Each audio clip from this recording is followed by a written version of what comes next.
This is Susan Wilbanks with blendedinsight.com. I am a holistic and integrative healing arts practitioner, an intuitive, and an energy healer. In this podcast, I share tips, tools, and suggestions that have helped me along my path in hopes of inspiring and helping you along yours. Let's get started with today's podcast topic. Hello, bright soul. Thank you so much for joining me on another podcast. I'm coming to you from a beautiful, snowy Colorado day. I have something going in the slow cooker. I'm making a pot roast. It smells amazing. And I'm just relaxing into this current season of winter. And I'm so grateful for you. Thank you so much for showing up, for being here. I really appreciate all your donations and your feedback and your kindness overall. It means so much to me. And this time of year, every year, Pranic Healing, you can go to their website, pranichealing.com. They do a 31 days of gratitude is what it's called. And it's a free meditation, and there's a different one every single day. And it's one of the things I look forward to most at the end of the year because it really just focuses you, expands your heart chakra, and grounds us into what is really important. And I wanted to bring that up because something that has been coming up a lot for me is impermanence, because everything changes, and that's what impermanence is. Everything is for a limited time. It's going to change. And I have had this pattern in my life where when I really like something, it goes away. So what I mean by that is there'll be a certain perfume that I really love, and it's not a popular one, but I'll choose something like a certain lotion, a certain perfume, a certain fabric softener, a certain food product, a certain flavor of something, and it goes away. And it's been a thing my entire life, which is funny because it teaches me to just enjoy it while I have it and be grounded in it because I don't know when it's going to change. In fact, someone that I was dating once, he used to wear these t-shirts that were really, really soft. And I loved the material. And so I would comment on it like, oh my gosh, this is the best material. It's so soft. So then he bought me one. He bought me like a woman's version of the t-shirt. And as soon as he bought it for me, they changed the formulation on the shirts. So I got one of the shirts, and then I looked at where he got it from, and I'm like, oh my gosh, I'm going to go there and buy a bunch of these t-shirts because they're so soft. They're like butter. And then before I could even do that, he goes, they changed the formulations of the shirt. So now I can't get those shirts anymore. I have to find a new place. And I didn't want to tell him that it's because of me. It's because I loved it and you gave it to me and it's going to change. And so it's kind of this joke with my daughter and I, because if we both like the same thing, she'll just look at me and go, don't you start liking it too much. Because if you start liking it too much, it's going to go away. So that's on the material plane. But as you and I both know, relationships can change in a moment. People can choose to leave the relationship, or they have something they're working through where their personality changes, or something happens where you're no longer in alignment. People leave the body. Seasons change, impermanence. It's just part of the human experience. And the interesting thing is my daughter and I drove to Texas for Thanksgiving. We chose to drive because we've tried to go for 2 years. Both years, something happened to where the trip got canceled. And it's just kind of a nightmare to fly this time of year anyway. I don't want to do it just because of the weather. I live in a cold climate. And even if you don't live in a cold climate, if the plane is coming from a cold climate area and there's something happening that delays the flight or cancels the flight, then your flight is affected. And then one year there was a shortage, like a staff shortage. So they were canceling flights. And I just said, I'm not going to deal with it. So if we want to go, we're going to drive. And we hadn't driven to Texas since we moved here. And that was 9 years ago. I've lived in Colorado longer than I've lived in any other state as an adult. I left Arkansas when I was 17, never looked back. Moved all over the world while I was in the military, ended up moving to San Antonio due to work because that's where my work was located. And I lived there for 7 years. Moved to Colorado 9 years ago. So Colorado is home for me. It feels like home. This is where I feel grounded the most. This is where the vibration aligns with me.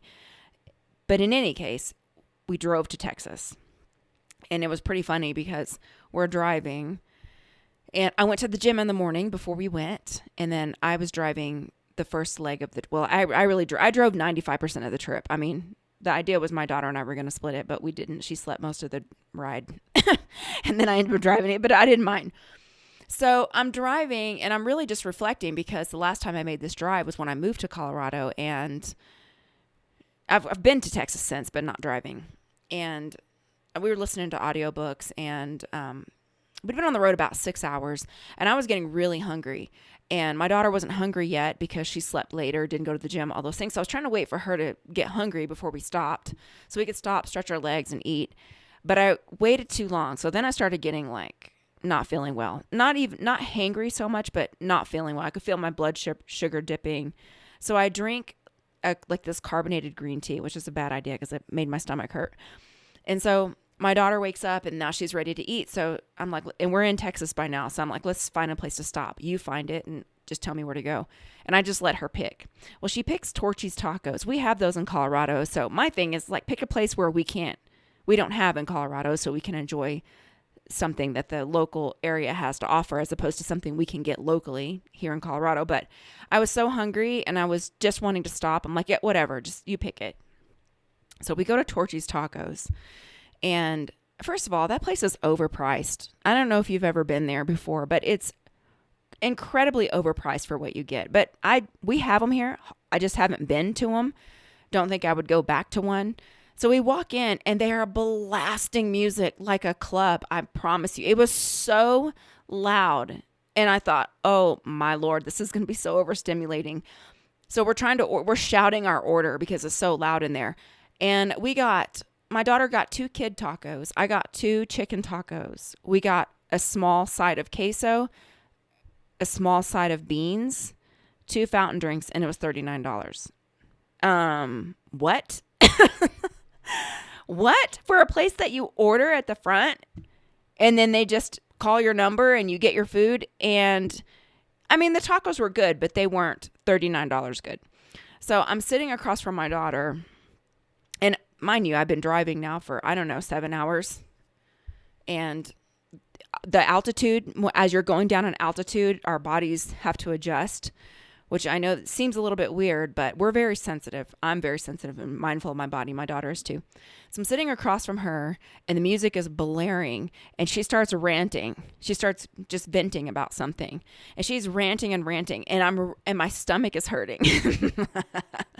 So I'm writhing in pain because my stomach is hurting more and more. We're waiting on our food. Our food hasn't come yet. And she's just in her zone, ranting and the music is blasting and there's conversations going on. And I thought, this is the moment I lose it. This is the moment I lose it. And then my daughter looks up and she goes, "Are you good, Mom?" And I said, No, I am not. And we laughed so hard. Oh my gosh, we laughed so hard. And I was telling her, I don't remember any Torchy's Tacos, and I don't believe I've been in one, or any taco place that's a walk-in being this expensive and this loud. I mean, is it me? Because I always go back to thinking, maybe I just can't handle things anymore because my body gets more sensitive the longer I'm on this path. The more I do our Hatha yoga, the more my energy body gets bigger. I'm just more sensitive. However, as you ground yourself, exercise your physical body and do all these things, you can handle it more. I wasn't expecting it. Anyway, my daughter was like, "No, it's not just you. It's me too. It's blasting in here and it's too loud." But for me, my stomach was hurting. Anyway, so we got through it. It was funny. And when I was telling my family about it when we got to Texas, my aunt was like, "I think that sounds like Torture's Tacos."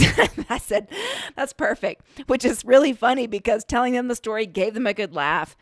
And then my aunt that's in Texas sent me a picture of a Torchy's Tacos and said, "I'm always going to think of you now when I go to Torchy's Tacos." In any case, we get to Texas and we're driving through, our old stomping ground. And I went to the Whataburger that my dad used to go to and thinking about my dad and really just taking in how quickly life changes and being grateful for being able to retrace those steps. And I can get really nostalgic and really, deep is the word I wanted to say, but I don't think it's that. I can get very much nostalgic and in the present moment and contemplative. That's what the word I'm looking for. Very contemplative. Like, holy smokes. 2 years ago, when I came to visit and my dad, he was here, it was in the body, everything was different, and it doesn't feel like 2 years have passed. So my daughter wanted to drive through where we used to live. So we left a day early from where we were in Texas and we drove through San Antonio. And it has changed so much. It is overcrowded. I would not ever want to live there. It is so overcrowded. They've had to put all these new highways in. And Texas overall was so overcrowded. It was unreal. And it could be because we were traveling during the holidays. I completely get that. But it wasn't just the amount of people packed into all the stores. It was all of the houses and the new buildings and all the newest, the infrastructure, the stores, the restaurants. I mean, just packed. And I thought, I am so grateful that I was called to move the time I was. So we go back to our old neighborhood, and I had built this house. I had saved. I had worked so hard. I was so excited.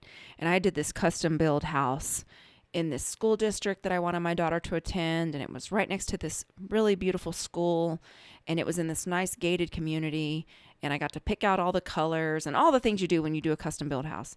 And again, I built this, 12 years ago? So we drive through it, and it's just gone down the tubes. The neighborhood was just junky and cluttered, and the roads weren't maintained. And I thought, wow. I mean, I wouldn't have expected that it would have changed so much. And the vibe of it just felt so like chaotic would be what I would describe. And so my daughter and I were both like, holy cow. Like, I cannot believe how much this has changed. And it helped her in a sense of romanticizing that time period, because it was such a good lesson to show her that it was good, and we were here. We're always being guided. Everything is for a purpose. Everything is for a plan. So we were guided for the time we were supposed to. Because when I lived there, oh my gosh, my neighbor across the street my neighbors were so sweet, and we kept our home so clean, and there was pride in ownership, and we were such spiritual people. So we connected, and it was just such a loving community. And it could be all of those things, but it's the type of people that are living there now have a different standard or a different way that they like to live. And it's not that there's anything wrong with it. It's just wouldn't work for me. So it was a good lesson, even with my daughter, that I know that you feel like there's pieces of you that miss this, but it's not the same. So you wouldn't enjoy it as you once did because of the way that it's changed. All of us at some time or the other, or another time, can have the tendency to romanticize the past and look at what was and how you felt during a certain time and how things were perfect for you. Because I had a hard time selling that home because I had worked so hard to build it, and I loved my community and I loved my neighbors so much. I really struggled with it. And it was such a blessing to go back and see how there's no way I would be still living there. I would have had to move out. And who knows when that would have been, because I haven't drove by that place in so long, and everything changes. So the point is enjoying it here and now, and knowing that wherever you are is exactly where you're supposed to be. And if you went back to an old way, you've changed. Your vibration has changed. So there is no guarantee that you would feel the same way. Chances are you wouldn't, because we're always being guided, and we change and grow and evolve. We evolve with humanity, and the material world changes, and we're going to change too, and we're going to leave this planet at some point. I mean, our physical existence is also an indication of impermanence, and I think we forget that. I know we forget it, and I'm speaking for myself. And it's really good to just remind yourself is be here now, be in gratitude. Everything changes, and there's no sense in feeling sorry for yourself or feeling like a victim or feeling like it was better in the past, because the reality is you're exactly where you're supposed to be. And the evidence of that is that you are where you're supposed to be. There's always something we can learn. There's always something that we can reach for to make us feel better in this current moment and to align with what is, so that we can continue to move forward. And that is all I wanted to offer today. We can go into a healing. You can uncross your arms and legs, and I will turn the healing on.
Okay, and so it is. Friends, I appreciate you so much, and I want to thank you so much for being here. I know I say it every week, but I can never say it enough because I really, really mean it from the bottom of my heart. And I wish you a beautiful week. Take care. Bye-bye.